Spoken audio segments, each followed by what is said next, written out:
I'm not so interested in merging sound and image. I'm more interested in sound and image helping each other. I never would try to make it one thing. Maybe I would try to make it one experience.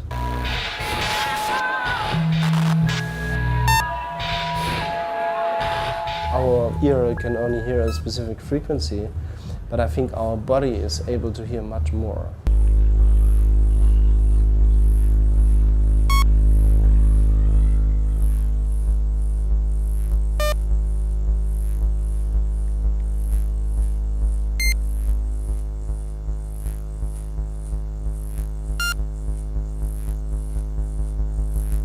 I experimented a lot with frequency out of our perception.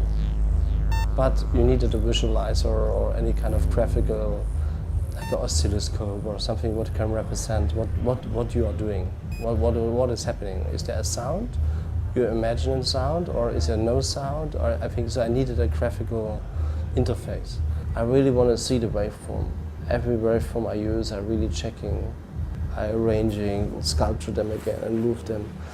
So what I guess produces a situation that the sound doesn't sound like a classical instrument.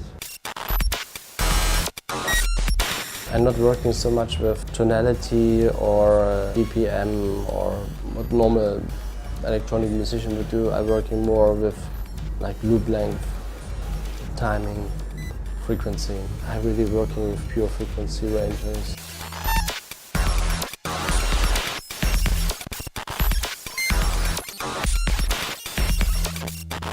And electronic music is very connected to prefabrication. You build your own instruments in a way. You have to prepare a lot. You have to build, choose sounds, or I mean, it's a lot of work, much more work in the beginning as the actual performance. It's a bit like learning an instrument. Yeah. So you miss actually in the performance the moment where you can really see how is the sound happening. And I kind of turned it upside down. I was thinking, okay, if I cannot show how I do the sound, let's show what a sound can do. I'm really interested, for instance, to design a graphical analysis. And then I'm playing different sounds. And actually every time I play a different sound, the graphical image should be different.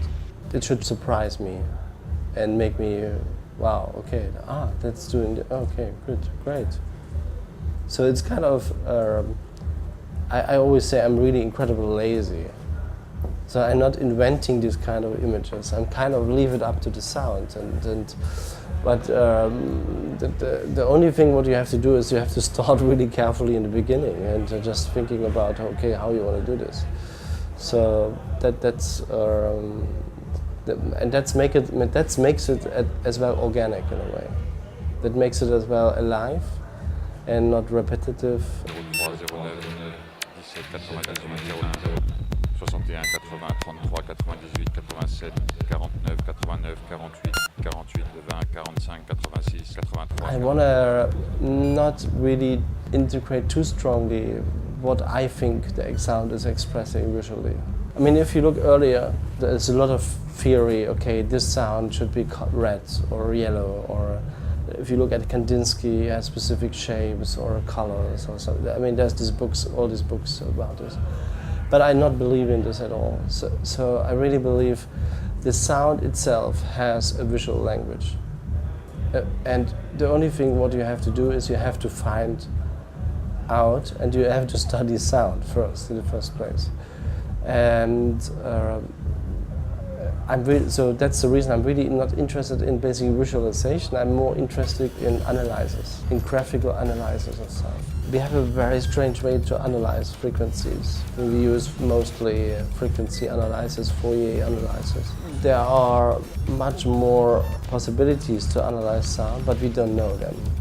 And this is something I always describe with the word filter. We have the ability, for instance, you have a huge orchestra and you concentrate on a violin. And you can really concentrate on the tune of the violin.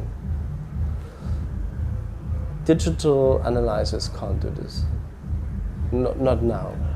You're analyzing a specific frequency range, maybe a specific color, like maybe a character, but you cannot really connect this violin player looking at the violinist and say, that I can hear it really clearly.